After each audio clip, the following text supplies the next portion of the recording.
Ladies, gentlemen, and others, welcome back to another episode of Take Me Out to the Podcast. I'm your host, Johnny Jackson, and today I am here with the wonderful Alex Funderburke. Alex, how you doing, my guy? I mean, I'm still sad the Yankees lost, but we're here and we got baseball still, so I'm happy. We do have baseball still. We've got some interesting baseball and some not so interesting baseball.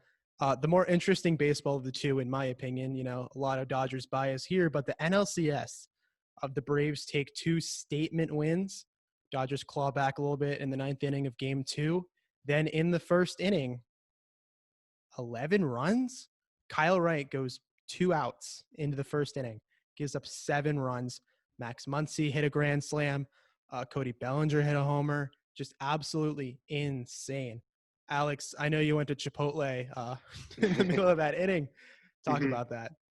I mean, that was a crazy inning, and you kind of saw it happen in game 2 when they scored in the ninth, and you saw the bats wake up, and then to come out with 11 in the first inning was absolutely crazy. Like Atlanta sports fans hurt enough; they did not need that to happen. But no, and seeing the Dodgers bats wake up in game 2, I thought they would come out swinging in game 3. I just didn't know it was going to be like that. And to the Braves' credit, they did end that game on a 3-0 run. So let's see if they can build momentum into today. Yeah, and a couple other things about that game. It was just so interesting. And I think it really drills it in, at least to me, that how important the Dodgers beating one of Max Fried or Ian Anderson would be. Because Bryce Wilson is the game 4 starter. Because Max, in a normal season, you probably see Max Fried going here in game 4. But with no off days, you can't expect a guy who threw 100 pitches to go again on 2 days rest. It's just not possible. Yeah, no. And I was talking to my roommates about it, and I said, like, if the Dodgers want to win the series, they have to beat Fried or Anderson. They got to get one of them. So the fact that they didn't get 1 or 2, they're going to have to win, I would assume 6 or 7, because I imagine that's when they would pitch again. So they got to keep getting wins off these guys like Bryce Wilson. And if they can do that, we're in for a fun series. Yeah, I think Clayton Kershaw is going today, dealt with a little bit of back issues, got scratched from game 2, which is huge because if Kershaw's in there, Gonsolin gave up 5 runs in a little bit under 5 innings. I have to think that Kershaw gives up less there, but also Pedro Baez walked in 3 runs with the bases loaded. That's unacceptable for a major league pitcher. Yeah, I mean, that was crazy. I'm curious to see how Kershaw looks because it was back spasms, and back spasms make like just simple everyday tasks hard. So I want to see how is he going to be able to pitch? What's his velocity like? Is he looking like the 92, 93 fastball Kershaw, or is his fastball a lot slower? So we got to see how he comes out. If he comes out looking like Clayton Kershaw, I would expect the Dodgers to win tonight. But if he comes out, you can tell he's hurt. The Braves might start hammering him. Yeah, and Kershaw this season, including the playoffs, he's got a 9.0 strikeout to walk ratio. I think that's going to be the thing tonight. If he's good in the zone, if that slider's on, then I don't see much that the Braves or any team really in baseball can do. That slider's his X factor. And, Kershaw's definitely at this point a breaking ball pitcher, throwing them over 60% of the time, somewhere in there. The Braves had a 429 slugging percentage on baseball this year. Best team in baseball. Should that matchup scare Dodgers fans and Clayton Kershaw? I mean, the Braves lineup itself should just scare everybody. I mean, they're insane. I mean, you go top to bottom, they have dudes, much like the Dodgers do. So I expected the series to be high scoring. The fact that they do hit the breaking ball so well should cause a little bit of concern, but this Braves team is scary regardless what pitch they're facing. So Dodgers fans should be scared regardless. Yeah, and the other thing that's I guess helps the Dodgers out here, evening this series, to 2-2. Bryce Wilson's not great. He's a rookie, not that much experience. Even when he's pitched, he hasn't been lights out by any means, carrying an ERA of 4, including the playoffs so far. Kershaw doesn't have to pitch how he pitched in the wild card series, that 8 innings, 0 runs. If he repeats his NLDS performance or somewhere close to that, 6 innings, 3 runs, the Dodgers are in a really good spot to win and take this series.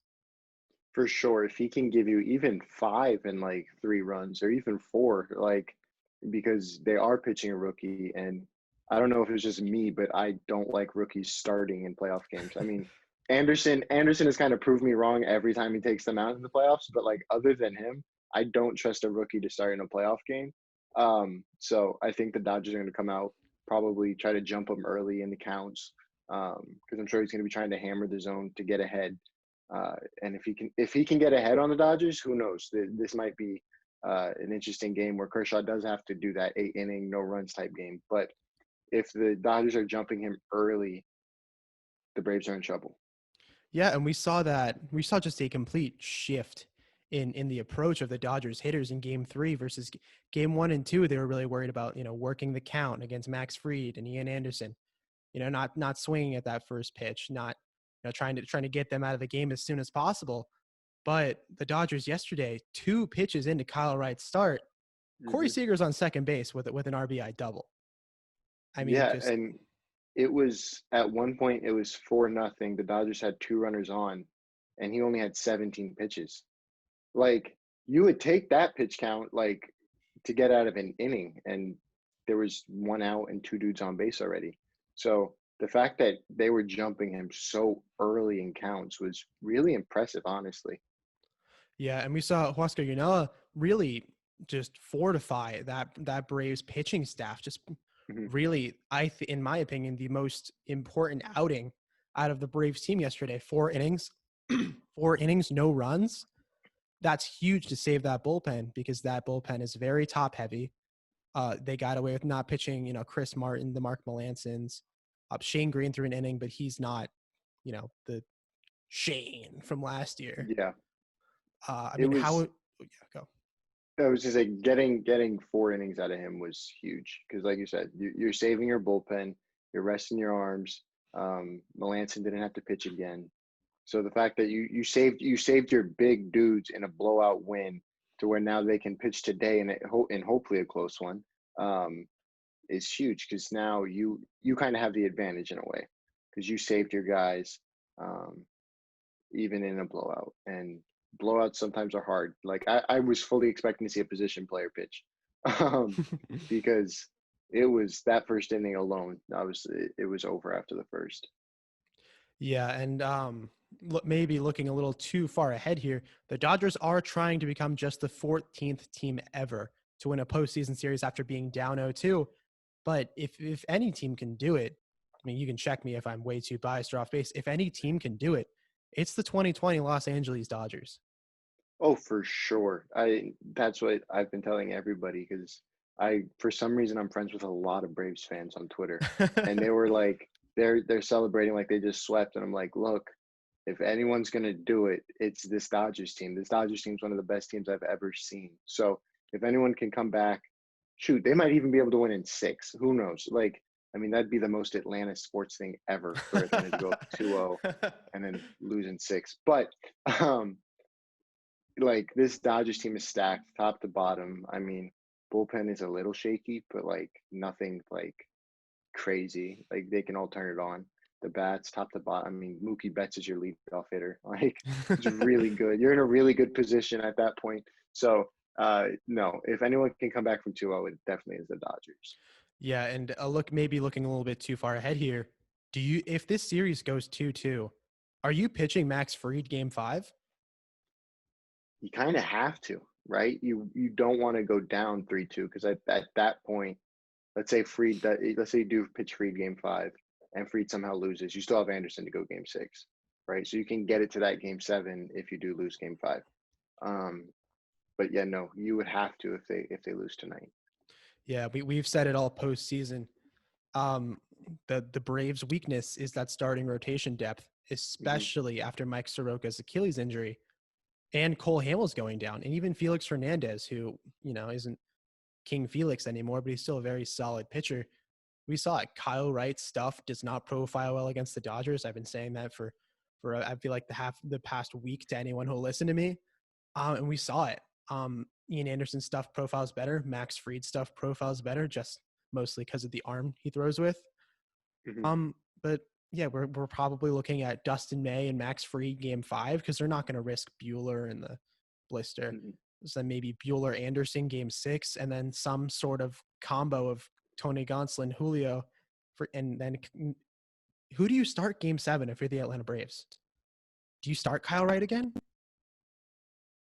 I have no idea. I think I would, just because he has been one of your, like, he's not been great by any means, but he has been one of your better pitchers this year. And you would hope that he can go out and get you a win. Because outside of Kyle Wright, I mean, it's really those top two and then a big drop, and then it's Kyle Wright. So you would have to hope that he can go out there and turn it around and not do what he did yesterday. Yeah, and then Max Fried, obviously pitching on short rest. The Dodgers only got 1 run off him, and that was a Kike Hernandez home run. You've got to think that the Dodgers can put together a little more with the momentum and short rest. Yeah, I mean, but Fried has been an animal this year. I mean, if it weren't for DeGrom and Bauer, he would probably be in the Cy Young conversation. He was an absolute stud this year. So if I'm a Braves fan, I trust him fully. But like you said, that Dodgers lineup is deadly. So if I'm a Braves fan, I'd be hoping for like five innings, 2-3 runs, because it is short rest.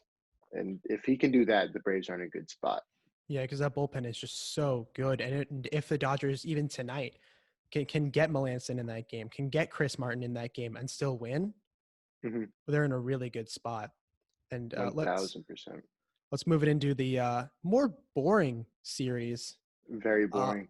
just because of how excellent Tampa's been.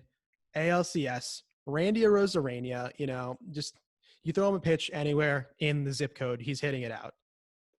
That dude, like, is Mike Trout times 10 in the playoffs. I don't know why, but like he got into the playoffs and was like, "Yo, I'm the best player of all time," and that's just how it is, and you guys just got to deal with it. I mean, he has been absolutely insane, and now that he's not facing the Yankees, he's actually fun to watch. When he was facing us, I wanted to die. But but now that he's facing Houston, I'm very excited to see him. He's fun to watch.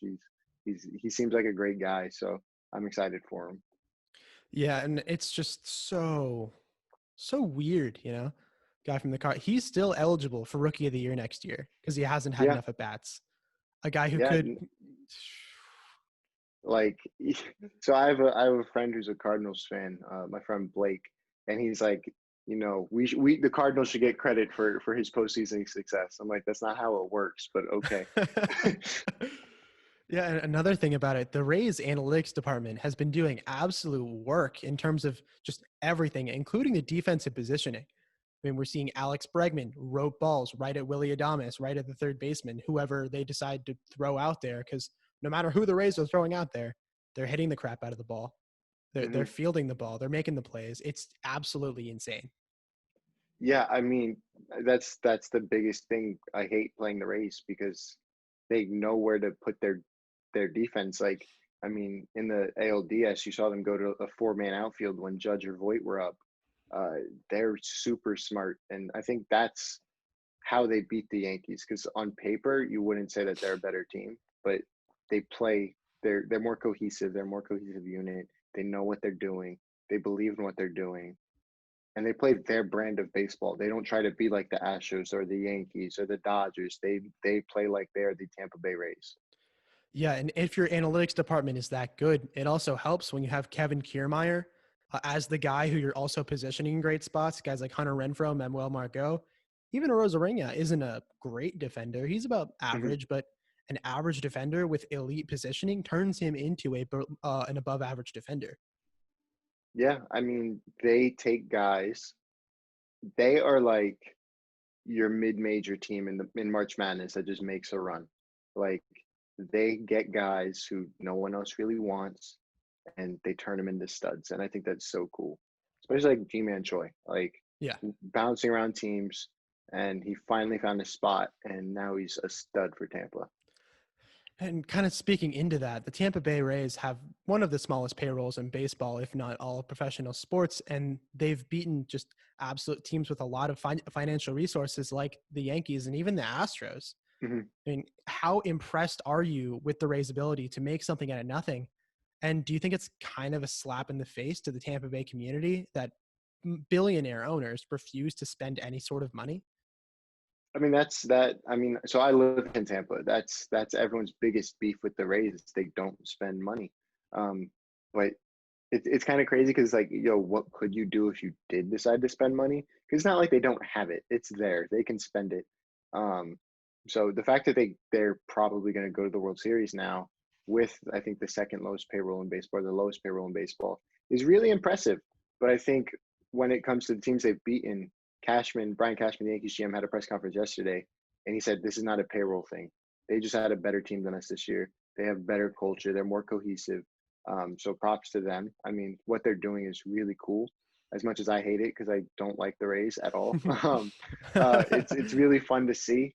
I'm happy for the city of Tampa and their like 7 fans, but it's cool to see. Yeah, I mean, how funny is it that, the year where no fans are allowed in the ballparks and, World Series and championship series attendance is so low. The Rays are used to playing with no fans. Yeah, they're used to it. I mean, bro, no one goes to those games, so they're used to it. They're playing with nobody there. I mean, you're talking about the team that couldn't sell out World Series games in 2008. So they know what it's like to play in close to empty stadiums. I remember when the Orioles came there. I'm not sure if it was last year. I think it was last year. Me and my friends went because they had like the $5 game Yep. tickets, and that was the most actually no, the most packed I've seen it was last year, Game 4 ALDS. A couple of the hitting the field people went there. That's the most packed I've ever seen that stadium. So I go whenever the Yankees come, and that's always packed, but it's like a Yankees home game. And then every Monday, they give out 2 free tickets to people with military IDs. So like I'll take one of my friends and we'll go down, go see a game, and those get packed just because it's free tickets. But outside of that, yeah, no one. And if it is packed, it's normally always for the away team. Yeah, I mean, how can you imagine if the Rays were to win the World Series either this year or next year, and then move the team in 2 or 3 years? I think it's gotta happen because they want a stadium in Tampa, but there's nowhere to put them in Tampa. Like Tampa is filling out. Like there's no room. St. Pete is not a great spot to be. I mean, it's not easy to get to, but I I think moving is inevitable. I would love to see them bring the Expos back. I think that'd be amazing. I'm a big Expos fan, so to see them come back would be really cool. But I have no idea where they're gonna move. Charlotte would also be a cool place for them to go, but we will see. I'd love to see a Las Vegas team, but bringing it back to actual real baseball that we know is going to happen. Game 5, no starters determined. The Astros have given us a little bit of a clue in that it will not be Framber Valdez or Lance McCullers Jr., the biggest crybaby in all of sports.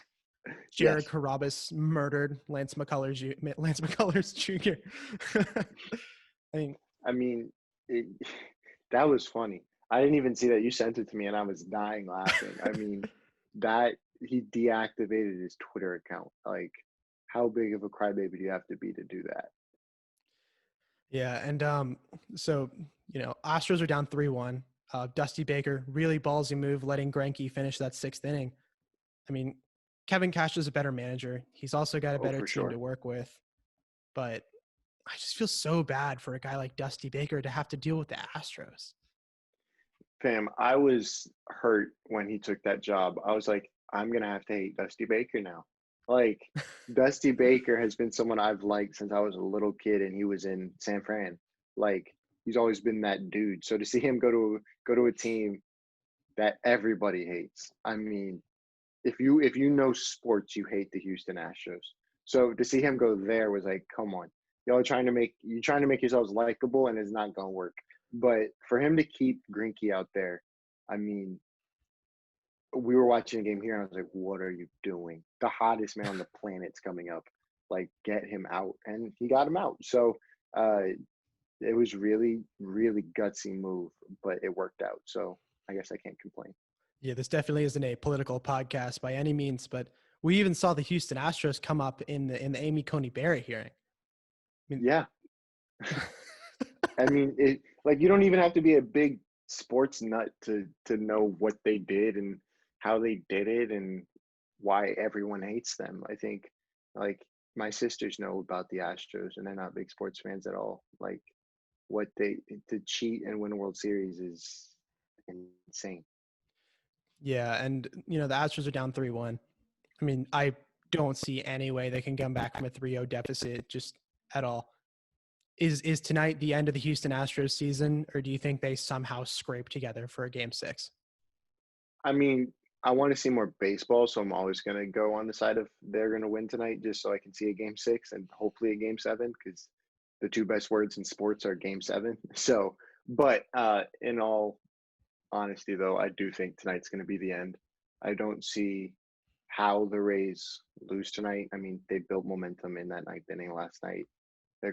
They might have like a Dodgers, come out first inning just swinging. But we'll see. I hope we get a game 6, but I don't think we will. All right. Little bit of a different sign off today. So today, October 15th, it is the 1 year anniversary of the day where one of my good friends from high school, Chris, he took his own life. And, big day. I'm sure you grew up as a military brat. I'm sure you've Mhm. seen some of that too, but mental health is just such a very important subject for a lot of people. And a lot of people don't necessarily get that help they need until it's too late.